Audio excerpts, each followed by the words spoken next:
made them competitive. Today, I'm announcing a new plan to protect the integrity of our immigration system. Federal law prohibits the entry of communists and totalitarians into the United States.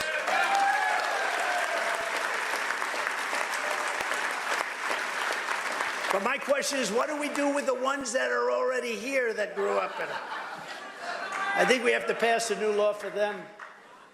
Using federal law in Section 212F of the Immigration and Nationality Act, I will order my government to deny entry to all communists and all Marxists.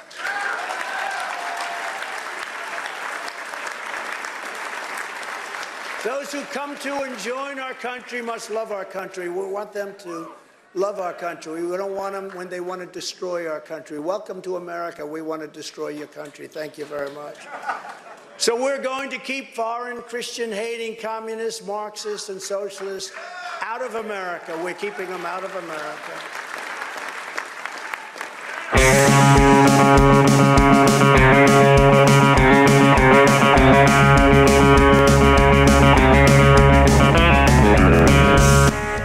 The MAGA communists, you can just come right to Mar-a-Lago.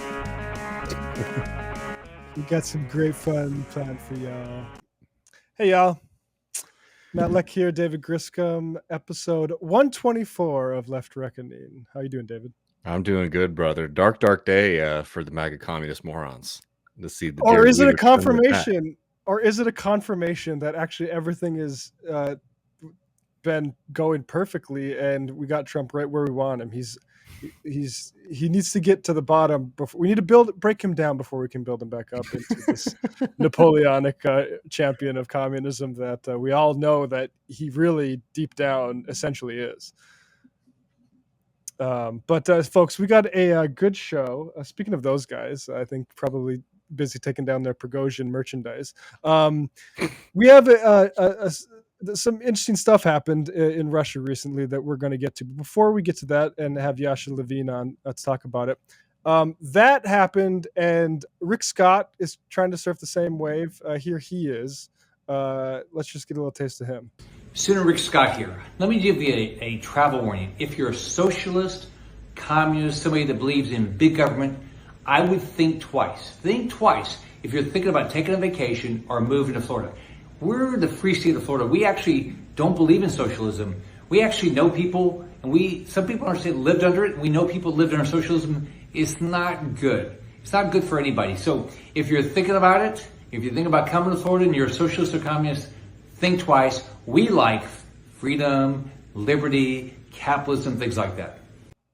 Yeah. Now the thing is I don't know why they don't feel the need to take a second cut or prepare. Yeah, I was about to say. Things. But it doesn't really matter. Like ultimately, their lack of technical and production skill, this is pretty alarming. And I think I just can't help. I was on vacation when you talked about this, but the whole signing the anti-socialist bill that like Ro Khanna participated in, and even like Pramila Jayapal knew not to, but like a lot of like. Was it Warren that also did it too? I should know specifically who did that, but like that stuff is actually worrying to me, despite how like ludicrous these figures seem. Yeah, I mean, look,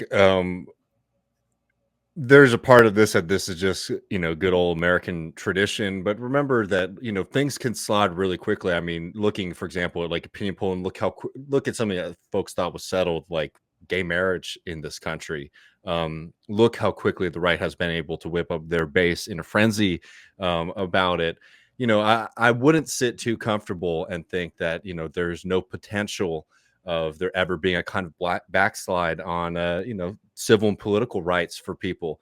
Remember that right now, to be a citizen of this country, there already is a section, for example, denying citizenship in the United States if you're a member of a communist party or a totalitarian party, as they describe it. And as Liza Featherstone wrote in Jacobin, despite McCarthy and McCarthyism sort of being used as an insult for the most part in American politics, there are a lot of these laws that are still on the books. And recently, just this month, CPUSA members were refused a booth at the Oklahoma City Pride Festival because of a 1955 McCarthyite law declaring Communist Party membership illegal in the state. And, there's been pretty significant Supreme Court rulings on this.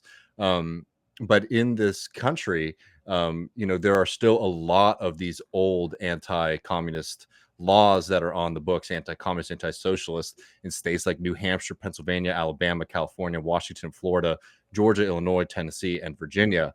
Despite the Supreme Court's ruling against Washington's law, a 2012 legislative effort to repeal it failed.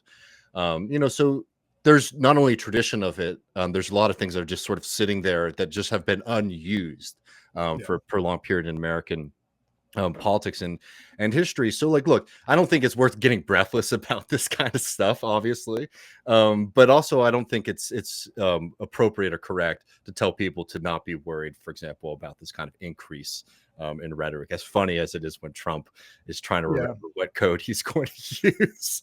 Yeah, I mean, to me, it's alarming in the sense that there have been two sort of main narratives I remember in terms of the political economy, which is that, oh yeah, don't intervene in that at all. The capitalists will deal with it, and the free market is the way. And now it's actually nobody really believes that. It's just how is the government going to intervene? Is it going to be in any kind of democratic fashion, or is it going to be for corporations? Yeah. And that you see this being developed is, I think, as a reaction, because that's the only way that sort of ideology wins is repression, whether violent or other means. So yeah. And last thing, not that it needs to be said again, but those MAGA communism weirdos taking another big L when dear leader Mr. Trump says he's coming for them. Yeah.